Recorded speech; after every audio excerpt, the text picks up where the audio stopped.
नमस्कार, मैं हिमांशी और आप देख रहे हैं न्यूज लाइव। पीएम मोदी की जॉर्डन, इथियोपिया और ओमान यात्रा कल से आर्थिक और रणनीतिक सहयोग समेत कई मुद्दों पर होगी चर्चा। प्रधानमंत्री नरेंद्र मोदी कल जॉर्डन, इथियोपिया और ओमान की 4 दिवसीय यात्रा पर रवाना होंगे।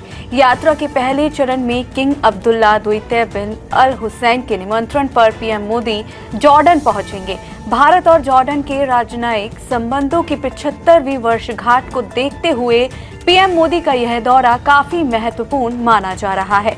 पीएम मोदी की इन 3 देशों की यात्रा ऐसे समय हो रही है जब मध्य पूर्व और अफ्रीका में बदलते राजनीतिक और रणनीतिक समीकरणों के बीच भारत अपने साझेदारी देशों के साथ संबंध और मजबूत करना चाहता है। यह दौरा 3 महाद्वीपों में भारत की कूटनीतिक मौजूदगी को और प्रभावशाली बनाएगा। इस दौरान द्विपक्षीय संबंधों को मजबूत करने के साथ व्यापार, सुरक्षा, ऊर्जा, तकनीक और क्षेत्रीय मुद्दों पर सहयोग बढ़ाने पर चर्चा हो सकती है। यूपी में बेटियों की पढ़ाई के लिए वरदान बनी कन्या सुमंगला योजना, 25,000 रुपए तक सहायता दे रही सरकार। उत्तर प्रदेश सरकार ने बेटियों की पढ़ाई और परवरिश के लिए मुख्यमंत्री कन्या सुमंगला योजना शुरू की है। इसके तहत प्रदेश सरकार बेटी के जन्म से लेकर कॉलेज की पढ़ाई तक कुल 25,000 रुपए की सहायता देगी। इस योजना के अनुसार बेटी के जन्म के समय माता पिता को 5,000 रुपए दिए जाते हैं और जब बेटी को 1 साल की उम्र तक सभी अनिवार्य टीके लगवा दिए जाते हैं तो 2,000 रुपए और मिलते हैं। इसके बाद जब बेटी का प्रवेश कक्षा 1 में होता है तो 3,000 रुपए और कक्षा 6 में पहुंचने पर फिर 3,000 रुपए प्रदान किए जाते हैं। इसका उद्देश्य स्कूल से जुड़ी जरूरतों को पूरा करना है। इसके बाद कक्षा 9 में पढ़ाई शुरू करने पर 5,000 रुपए दिए जाते हैं और जब बेटी डिप्लोमा या ग्रेजुएशन में प्रवेश लेती है तो उसे 7,000 रुपए की अतिरिक्त सहायता दी जाती है। आत्मनिर्भर भारत की दिशा में बड़ा कदम, स्वदेशी तकनीक से और मजबूत हुई समुद्री सुरक्षा। केंद्र सरकार की आत्मनिर्भर भारत और मेक इन इंडिया जैसी नीतियों के पिछले 1 दशक में समुद्री सुरक्षा को पहले से कई अधिक मजबूत, स्वदेशी और आधुनिक बनाया है। इससे पहले जहां युद्धपोतों, पनडुब्बियों और हथियार प्रणालियों के लिए भारत को विदेशी तकनीक और सप्लायर पर निर्भर रहना पड़ता था, तो वहीं आज नौसेना 76% स्वदेशी सामग्री के साथ आगे बढ़ रही है। इसके साथ ही नौसेना का लक्ष्य 2030 तक 90 से 95% तक स्वदेशीकरण हासिल करना है। आज Bharat aircraft carrier, destroyer, frigate और पनडुब्बियों तक को देश में डिजाइन और निर्माण करने की क्षमता रखता है। इससे न केवल राष्ट्रीय सुरक्षा मजबूत हुई है बल्कि देश की अर्थव्यवस्था को भी नई ऊर्जा मिली है। नौसेना की स्वदेशी परियोजनाओं ने 1.85 लाख से अधिक प्रत्यक्ष और 4.20 लाख अप्रत्यक्ष रोजगार का सृजन किया है। आज 12,000 से अधिक एमएसएमई नौसेना के सप्लाई चेन नेटवर्क में शामिल है और 2027 तक इस क्षेत्र का संभावित बाजार 60,000 करोड़ रुपए से अधिक हो सकता है।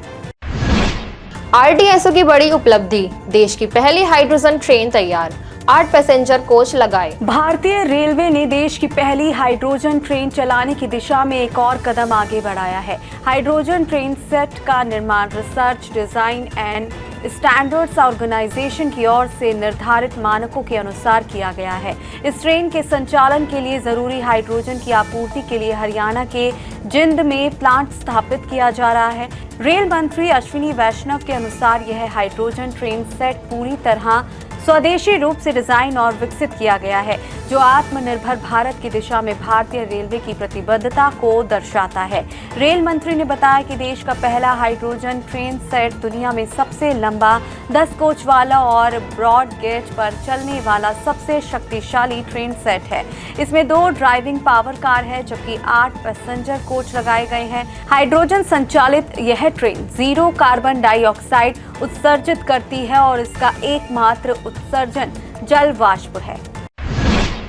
दुनिया के 5 शक्तिशाली देशों का नया समूह बनाने की तैयारी में अमेरिका, भारत, रूस और चीन होंगे शामिल। अमेरिकी राष्ट्रपति डोनाल्ड ट्रंप भारत, रूस, चीन और जापान के साथ मिलकर नया कोर ग्रुप 5 बनाने पर विचार कर रहे हैं। अमेरिकी वेबसाइट पॉलिटिको के अनुसार यह ग्रुप G7 देशों की जगह लेगा।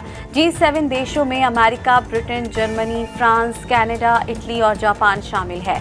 पॉलिटिको की रिपोर्ट के अनुसार C5 का आइडिया नेशनल सिक्योरिटी स्ट्रैटेजी के एक ड्राफ्ट में रखा गया था। माना जा रहा है कि नया ग्रुप 5 बनाने का उद्देश्य ताकतवर देशों को साथ लाना है, भले ही वह G7 जैसे समूहों की शर्तों पर खरे ना उतरे हों। मीडिया रिपोर्ट्स के अनुसार कोर 5 यानी C5 में अमेरिका, चीन, रूस, भारत और जापान शामिल होंगे। यह C5 समूह नियमित बैठकों के साथ खास मुद्दों पर सम्मेलन आयोजित करेगा। इस ग्रुप की पहली बैठक का एजेंडा मिडिल ईस्ट की सुरक्षा, खासकर इजराइल और सऊदी अरब के बीच संबंध सामान्य बनाने पर होगा। आईपीएल के लिए नीलामी 16 को 350 खिलाड़ी शामिल, अबू धाबी में होगा मेगा इवेंट। आईपीएल 2026 नीलामी के लिए बीसीसीआई की ओर से जारी अंतिम लिस्ट में 350 खिलाड़ियों के नाम शामिल है। इसमें दक्षिण अफ्रीका के क्विंटन डी कॉक सहित 35 नए नाम जोड़े गए हैं। आईपीएल नीलामी की प्रक्रिया आगामी 16 दिसंबर को अबू धाबी के एतिहाद एरिना में दोपहर 2:30 पर शुरू होगी। इस दौरान खिलाड़ियों के नाम विशेषज्ञता के आधार पर क्रमवार पेश किए जाएंगे। इससे पूर्व बीसीसीआई के आईपीएल ड्राफ्ट में 1355 खिलाड़ियों के नाम शामिल थे, जिनमें से 1005 नाम हटाकर अंतिम लिस्ट तैयार की गई है। इसके बाद नीलामी में शामिल होने वाले खिलाड़ियों की संख्या घटकर 350 रह गई है। बीसीसीआई का मानना है कि इससे फ्रेंचाइजी बेहतर तरीके से खिलाड़ियों का विश्लेषण और चयन कर सकेंगे। द फैमिली मैन सीजन 3 में अधूरी रह गई श्रीकांत की कहानी, डायरेक्टर बोले जल्द आएगा season 4। Actor Manoj Bajpayee starrer the family man web series में दिखाए गए रॉ एक्शन कहानी और सस्पेंस को दर्शकों से बहुत अच्छा रिस्पांस मिला है। इसके तीसरे सीजन को भी काफी पसंद किया गया, लेकिन मेकर्स ने श्रीकांत यानी मनोज बाजपेयी की कहानी को काफी अजीब तरह से खत्म किया और अगले सीजन के लिए एक क्लिफ हैंगर छोड़ दिया। इससे फैंस हैरान रह गए और अब उन्हें ये जानने की दिलचस्पी है कि आखिर द फैमिली मैन का अगला सीजन कब रिलीज होगा। इस बाबत हाल ही में सीरीज के मेकर्स राजनिधि मोरू और डायरेक्टर डीके ने द फैमिली मैन सीजन 4 को लेकर बात की है।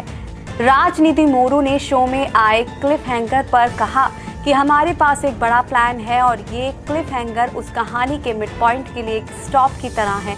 डायरेक्टर डीके ने कहा, फैमिली मैन का चौथा सीजन तीसरे सीजन के मुकाबले जल्द रिलीज होगा। द फैमिली मैन के दूसरे और तीसरे सीजन के बीच 4 साल का अंतर रहा था। आज के लिए बस इतना ही। कल फिर मिलेंगे देश दुनिया की नई जानकारियों के साथ। तब तक के लिए देखते रहिए और सब्सक्राइब करिए IIMT मीडिया।